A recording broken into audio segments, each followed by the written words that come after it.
முக்கிய செய்திகள்.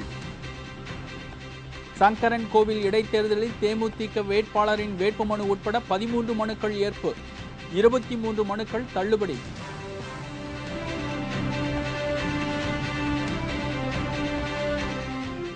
போக்குவரத்து விதிமுறைகளை மீறி வாகனங்களை ஓட்டினால் 2 ஆண்டுகள் சிறை தண்டனை, மத்திய அரசின் புதிய சட்டம்.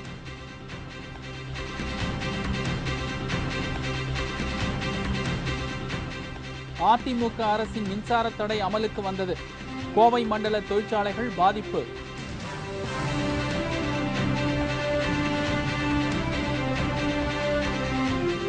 பெட்ரோல் விலை உயர வாய்ப்பில்லை, மத்திய அமைச்சர் ஜெய்பால் ரெட்டி திட்டவட்டம்.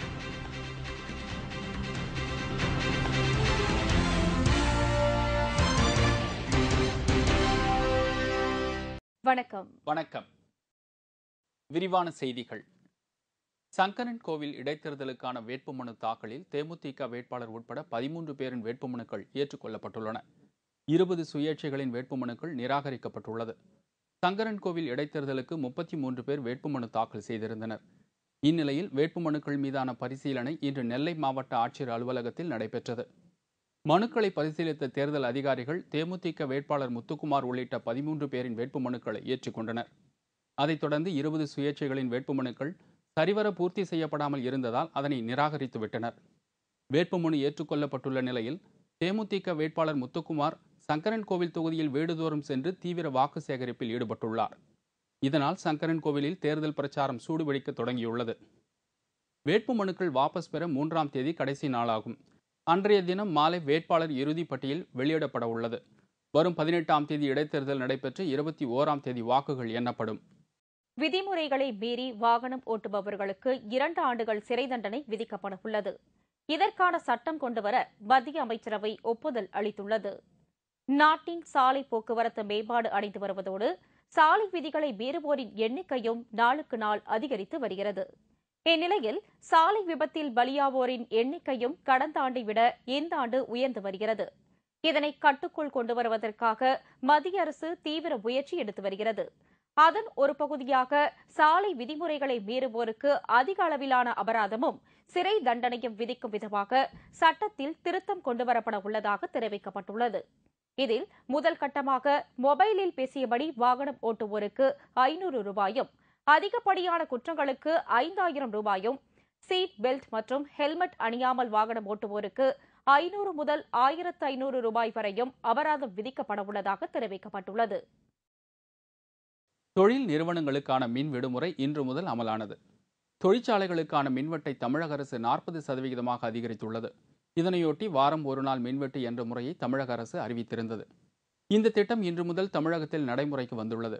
அதன்படி ஈரோடு மண்டல தொழிற்சாலைகளுக்கு திங்கட்கிழமையும், சென்னை தெற்கு மற்றும் திருப்பத்தூர் ஆகிய மாவட்டங்களுக்கு செவ்வாய்க்கிழமையும், சென்னை வடக்கு மற்றும் மதுரை மாவட்டங்களுக்கு புதன்கிழமையும் மின்சாரம் நிறுத்தப்பட உள்ளது. இதேபோல் கோவை மண்டல தொழிற்சாலைகளுக்கு வியாழக்கிழமையும், நெல்லை, திருப்பூர், நீலகிரி ஆகிய மாவட்டங்களுக்கு வெள்ளிக்கிழமையும், திருச்சி, விழுப்புரம் மற்றும் வேலூர் ஆகிய மாவட்டங்களுக்கு சனிக்கிழமையும் மின் விநியோகம் நிறுத்தப்படுகிறது. இந்நிலையில் இன்று முதல் அமலாகியுள்ள இந்த மின் விடுமுறை திட்டத்தால் நீலகிரி தேயிலை தொழில் முடங்கும் நிலை ஏற்பட்டுள்ளது.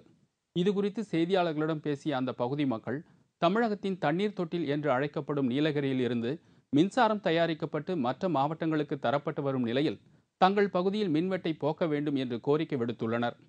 மேலும் இந்த மின்வெட்டினால் தேயிலை தொழில் பாதிக்கப்படும் என்றும், அதனால் தேயிலை உற்பத்தியில் ஈடுபட்டுள்ள பல குடும்பங்கள் பாதிக்கப்படுவதாகவும் கூறினர். மெயினா நீலகிரியில ஜாஸ்தி கரண்ட் உருவாகிற இடம். நீலகிரியில தான் மற்ற மாநிலங்களுக்கு கரண்ட் கொடுக்கறது. அந்த ஒரு மாநிலத்துக்கே இப்படி கரண்ட் நிறுத்தி வைக்கிறதுன்னா அது ஒரு பயங்கரமான ஒரு மோசமான நிலைமை தான். இதனிடையே தொழிற்சாலைகளுக்கு அளிக்கப்பட்டுள்ள மின் விடுமுறையால் சேமிக்கப்படும் மின்சாரத்தை விவசாயத்திற்கு மும்முனை மின்சாரமாக வழங்க வேண்டும் என்று தமிழ்நாடு விவசாயிகள் சங்கம் வேண்டுகோள் விடுத்துள்ளது. இப்போது தமிழ்நாட்டில் உள்ள மின்வெட்டின் காரணமாக விவசாயம் என்பது கடுமையான பாதிப்புக்கு உள்ளாயிருக்கு. 3 மணி நேரம் மட்டுமே இப்போது மும்முனை மின்சாரம் என்பது விவசாயத்துக்கு வழங்கப்படுது. எனவே தமிழ்நாடு அரசாங்கம் குறைந்தபட்சம் ஒரு நாளைக்கு 10 மணி நேரம் விவசாயத்திற்கு மும்முனை மின்சாரம் வழங்க வேண்டும் என்று நாங்கள் வற்புறுத்துறோம். குமரி மாவட்டத்தில் செயல்படுத்தப்பட்டு வரும் அறிவிக்கப்படாத மின்வெட்டை கண்டித்தும், உணவு தர நிர்ணய சட்டத்தை ரத்து செய்ய கோரியும் வணிகர் சங்க பேரமைப்பு சார்பில் போராட்டம் நடத்தப்பட்டது. உத்தரப்பிரதேச மாநில தேர்தலுக்கு பின் பெட்ரோல் டீசல் விலை உயரும் என்று வெளியான தகவல்களை மத்திய அமைச்சர் ஜெய்பால் ரெட்டி மறுத்துள்ளார். உத்தரப்பிரதேசம் உள்ளிட்ட 5 மாநிலங்களில் நடைபெற்று வரும் தேர்தல்கள் வருகிற 3ஆம் தேதியுடன் முடிவடைகிறது. பின்னர் 6ஆம் தேதி வாக்குகள் எண்ணப்பட்டு முடிவுகள் வெளியாகிறது. எனவே அதன் பிறகு பெட்ரோல், டீசல் மற்றும் சமையல் எரிவாயுவின் விலை உயர்த்தப்பட உள்ளதாக தகவல்கள் வெளியாகியிருந்தது. சர்வதேச மார்க்கெட்டில் கச்சா எண்ணெயின் விலை உயர்ந்துள்ளதால் இந்திய எண்ணெய் நிறுவனங்கள் அதன் விலையை உயர்த்த திட்டமிட்டுள்ளதாகவும் 5 மாநிலங்களின் தேர்தல் முடிவுகள் வெளியானதும் பெட்ரோல், டீசல் விலை உயரும் என்றும் கூறப்பட்டது. ஆனால் பெட்ரோல் மற்றும் டீசல் விலை உயரும் என்று வெளியான தகவல்களை மத்திய எண்ணெய் வளத்துறை அமைச்சர் ஜெய்பால் ரெட்டி மறுத்துள்ளார். இது தொடர்பாக இன்று டெல்லியில் செய்தியாளர்களை சந்தித்த அவர், கச்சா எண்ணெய் விலையை உயர்த்துவது பற்றி அரசு முடிவு எதுவும் எடுக்கவில்லை என்றும் இது பற்றிய யூகமான தகவல்கள் சரியானதல்ல என்றும் கூறினார். எனினும் தாம் இன்றைய தினத்தில் தற்போதைய நிலைமை பற்றியே கூறுவதாகவும் தெரிவித்தார். This speculation is not correct. At this point, we are not contemplating it. I can only speak for the day. Bihar மாநில முன்னாள் முதலமைச்சர் லாலு பிரசாத் யாதவ் மற்றும் 40 அதிகாரிகள் மீதான 45 லட்சம் ரூபாய் மாட்டுத் தீவன ஊழல் வழக்கில் இன்று நீதிமன்றத்தில் லாலு பிரசாத் மீது குற்றச்சாட்டுகள் பதிவு செய்யப்பட்டது. பீகார் மாநிலத்தில் முன்பு ஆட்சி செய்த லாலு பிரசாத் யாதவ் தலைமையிலான ராஷ்டிரிய ஜனதா தள கட்சி ஆட்சியின் போது மாட்டுத் தீவனம் வழங்குவதற்காக போலி ரசீதுகள் தயார் செய்து அரசு கருவூலத்தில் இருந்து 45 லட்சம் ரூபாயை முறைகேடு செய்து ஊழல் செய்துள்ளதாக லாலு பிரசாத் யாதவ் மற்றும் 40 அதிகாரிகள் மீது குற்றம் சாட்டப்பட்டுள்ளது. 1994ஆம் ஆண்டு முதல் 1996ஆம் ஆண்டு வரை 2 ஆண்டு காலத்தில் இந்த ஊழல் நடந்துள்ளது. பாட்னா சிறப்பு நீதிமன்றத்தில் நடைபெற்று வரும் இந்த வழக்கில் லாலு பிரசாத் மீது குற்றச்சாட்டுகள் பதிவு செய்யப்பட்டுள்ளது. லாலு பிரசாத் சார்பில் வழக்கறிஞர் R.K. திவாரி இன்று நீதிமன்றத்தில் ஆஜராகி வாதாடினார். இந்த வழக்கில் தாம் குற்றவாளி அல்ல என்றும் சிபிஐ தன் மீது வேண்டுமென்றே குற்றம் சுமத்தியுள்ளதாகவும் லாலு பிரசாத் மறுத்துள்ளார். जाली बिल के द्वारा तो इसमें 45 लाख की निकासी हुई थी और आज चार्ज पर था ये केस। 40 अभियुक्त हैं, सभी के लिए चार्ज पर था। लालू जी भी है, उनको चार्ज कोर्ट ने पढ़ के सुनाया, जिसको कि उन्होंने इनकार किया। उन्होंने कहा कि सीबीआई गलत ढंग से हमको फंसाई है. இதேபோல் பீகார் மாநிலத்தில் முதலமைச்சராக இருந்த ஜெகநாத் மிஸ்ரா தலைமையிலான ஆட்சியிலும் பல்லாயிரக்கணக்கான கோடி ரூபாய் கால்நடை தீவன ஊழல் நடந்துள்ளதாக சிறப்பு நீதிமன்றத்தில் வழக்கு நடைபெற்று வருகிறது. அவரும் தன் மீதான கால்நடை தீவன ஊழல் குற்றச்சாட்டை மறுத்துள்ளார். இந்த வழக்கிலும் குற்றச்சாட்டு பதிவு செய்யப்பட்டுள்ளது. ரயில்வே பாதுகாப்பு படை சட்ட திருத்தம் தேவையில்லை என மாநில அரசுகள் கருதினால் அதனை ஏற்க மத்திய அரசு தயாராக இருப்பதாக ரயில்வே அமைச்சர் தினேஷ் திரிவேதி உறுதியளித்துள்ளார். ரயில்வே பாதுகாப்பு பணியில் மாநில போலீசாரும் ரயில்வே பாதுகாப்பு படை வீரர்களும் ஈடுபட்டு வருகிறார்கள். ஏதேனும் குற்றம் நடைபெற்றால் சம்பந்தப்பட்ட குற்றவாளிகளை கைது செய்யும் அதிகாரம் ரயில்வே பாதுகாப்பு பணியில் ஈடுபடும் மாநில போலீசாருக்கு மட்டுமே தற்போது உள்ளது. இந்த அதிகாரத்தை ரயில்வே பாதுகாப்பு படை வீரர்களிடம் கொடுக்கவும், ரயில்வே பாதுகாப்பு பணியிலிருந்து மாநில போலீஸை விலக்கவும் ரயில்வே அமைச்சகம் முடிவு செய்தது. இதுகுறித்து மாநில அரசுகளின் கருத்தை ரயில்வே அமைச்சகம் கேட்டிருந்தது.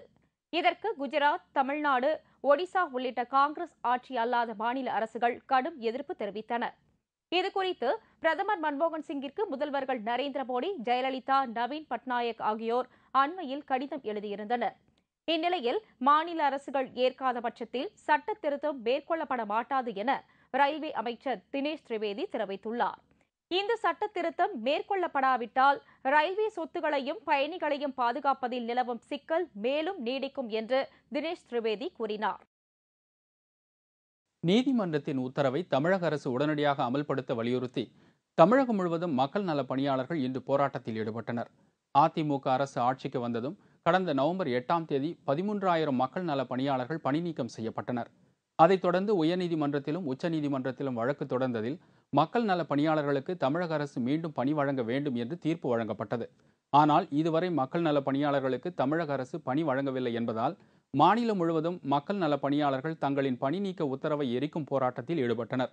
இதேபோல் கன்னியாகுமரி மாவட்ட ஆட்சியர் அலுவலகம் முன்பு கூடிய ஏராளமான மக்கள் நல பணியாளர்கள் பணி நீக்கம் செய்யப்பட்ட தங்களுக்கு மீண்டும் பணி வழங்க வேண்டும் என்று போராட்டத்தில் ஈடுபட்டு கைதானார்கள். பணி நீக்கம் செய்யப்பட்ட மக்கள் நல பணியாளர்களை உடனே பணியில் சேர்க்க வேண்டும் என்று ஈரோடு ஊராட்சி ஒன்றிய அலுவலகம் முன்பு கூடிய மக்கள் நல பணியாளர்கள் அரசின் பணி நீக்க உத்தரவு நகலை எரித்து போராட்டத்தில் ஈடுபட்டனர். அதன்பின் கைது செய்யப்பட்ட போராட்டக்காரர்கள் தங்கள் போராட்டத்தை தீவிரப்படுத்தப் போவதாக அறிவித்துள்ளனர். அரசாணை நகல் எரிப்பு போராட்டம், பிச்சை எடுக்கும் போராட்டம் என்ற பல்வேறு போராட்டங்களை நாங்கள் தீவிரப்படுத்த இன்றிலிருந்து துவங்க உள்ளோம். எனவே மாண்புமிகு தமிழக முதல்வரும் தமிழக அரசும் இன்றாவது எங்களுக்கு இந்த பணியை வழங்க வேண்டும் என்று இந்த ஆர்ப்பாட்டத்தின் வாயிலாக தெரிவித்துக் கொண்டு, இந்த தமிழ்நாடு அரசு ஊரக வளர்ச்சித்துறை அரசாணை 86 பணி நீக்க உத்தரவை ரத்து செய்து மீண்டும் பணி வழங்க வேண்டும் என்று கோருகிறோம். இதேபோல் விருதுநகர், திண்டுக்கல், வேலூர் மற்ற மாநிலத்தின் பல்வேறு பகுதிகளில் போராட்டத்தில் ஈடுபட்ட மக்கள் நல பணியாளர்கள் ஆயிரக்கணக்கானோர் கைது செய்யப்பட்டனர். இந்தியா பாகிஸ்தான் இடையே வர்த்தகம் தொடர்பான ஒப்பந்தங்களில் புதிய மாற்றங்களை மேற்கொள்வதற்கு பாகிஸ்தான் அமைச்சரவை அனுமதி வழங்கியுள்ளது. அதன்படி இந்தியாவில் இருந்து மேலும் பல பொருட்களை இறக்குமதி செய்வதற்காக பாகிஸ்தான் அரசு முடிவு செய்துள்ளது. இந்தியா பாகிஸ்தான் இடையே எல்லை பிரச்சினை நீடிப்பதால் தாராள இறக்குமதிக்கு பாகிஸ்தான் தடை விதித்திருந்தது. இதன்படி சுமார் 1900 பொருட்களை மட்டுமே இந்தியாவில் இருந்து இறக்குமதி செய்து வந்தது. இந்நிலையில் இருதரப்பு உறவை மேம்படுத்தும் விதமாக இந்தியாவை நட்பு நாடுகள் பட்டியலில் சேர்ப்பது என பாகிஸ்தான் அமைச்சரவை முடிவு செய்துள்ளது. இது தொடர்பாக அண்மையில் பாகிஸ்தான் பிரதமர் அலுவலகத்தில் இருந்து வெளியிடப்பட்ட செய்தியில் 2012ஆம் ஆண்டிற்கான வணிக ரீதியான ஒப்பந்தங்களில் இந்தியாவில் இருந்து மேலும் பல பொருட்களை இறக்குமதி செய்வது என்று பாகிஸ்தான் முடிவு எடுத்திருப்பதாக தெரிவிக்கப்பட்டுள்ளது. இந்த கூட்டத்தில் பாகிஸ்தான் நாட்டு வணிகத்துறை அமைச்சர் மற்றும் அந்த துறையின் செயலாளர் அளித்த தகவலின்படி மேலும் 1209 பொருட்களை இந்தியாவில் இருந்து இறக்குமதி செய்வதற்கு அனுமதி அளிக்கப்பட்டதாக பாகிஸ்தான் செய்தி மற்றும் தகவல் துறை அமைச்சர் ஆசிக் அவான் தெரிவித்துள்ளார். Secretary commerce and minister commerce ने कैबिनेट के मेंबरान्स के एक सवाल का जवाब देते हुए उन्हें ये एश्योर किया कि इंडिया के साथ दो तरफा ताल्लुकात जो तजारती ताल्लुकात हैं उनको बेहतर बनाना पाकिस्तान के बेहतरीन मफाद में है. பல கோடி ரூபாய் முத்திரைத்தாள் மோசடி செய்த வழக்கில் கைது செய்யப்பட்ட தெல்கிக்கு ஆயுள் தண்டனை விதித்து மும்பை நீதிமன்றம் தீர்ப்பளித்தது. போலி முத்திரைத்தாள் அச்சடித்து கர்நாடகா, மும்பை உள்ளிட்ட 6 மாநிலங்களில் கோடிக்கணக்கான ரூபாய் மோசடியில் ஈடுபட்ட அபுல் கரீம் தெல்கி கைது செய்யப்பட்டார். 2001ஆம் ஆண்டு நடந்த இந்த சம்பவம் நாட்டையே பெரும் அதிர்ச்சிக்குள்ளாக்கியது. இந்த மோசடியில் அரசு மற்றும் போலீஸ் அதிகாரிகள், அரசியல்வாதிகளுக்கு தொடர்பு இருப்பது அம்பலமானது. மேலும் தெல்கிக்கு உடந்தையாக செயல்பட்ட போலீஸ் அதிகாரிகள் கே பர்மர், ஏபி சன்வாக்கர், கான்பாத் ஜாதவ் ஆகியோர் உட்பட 10 பேர் கைது செய்யப்பட்டனர். இந்த வழக்கு விசாரணை மும்பை செஷன்ஸ் நீதிமன்றத்தில் நடந்து வந்தது. சாட்சிகள் விசாரணை முடிவடைந்துவிட்ட நிலையில் இறுதிக்கட்ட விசாரணை பெங்களூரு சிறையில் இருக்கும் தெல்கியிடம் வீடியோ கான்பரன்சிங் மூலம் நடந்தது. விசாரணையில் போலி முத்திரைத்தாள் மூலம் பல கோடி ரூபாய் மோசடி செய்தது உறுதி செய்யப்பட்டதால் தெல்கிக்கு ஆயுள் தண்டனை வழங்கி நீதிபதி உத்தரவிட்டார். तेलगी केस में जो 2 केसेस में 10-10 आरोपी थे उनमें सभी को सजा दी है. तीसरे केस में जो 10 आरोपी थे उनमें से 9 लोगों को कोर्ट ने सजा दी है और जिसमें तेलगी को लाइफ इम्प्रिजनमेंट दी है और उसमें कुछ उसको रेमिशन नहीं दिया है. उसी तरह जो पुलिस अफसर्स है तीनों केस में, वो तीनों पुलिस ऑफिसर्स को एक को 6 साल, एक को 5 साल, एक को 4 साल और 15-15 हजार रुपए का फाइन किया है और सबको कस्टडी में लिया गया है अभी. மேலும் இந்த வழக்கில் தொடர்புடைய 9 பேருக்கு சிறை தண்டனை விதிக்கப்பட்டது.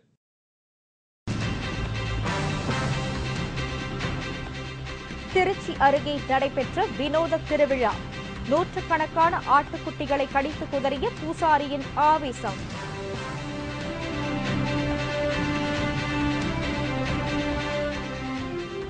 பல ஆண்டுகளாக வசித்து வரும் குடியிருப்பை அகற்றுவதற்கு எதிர்ப்பு.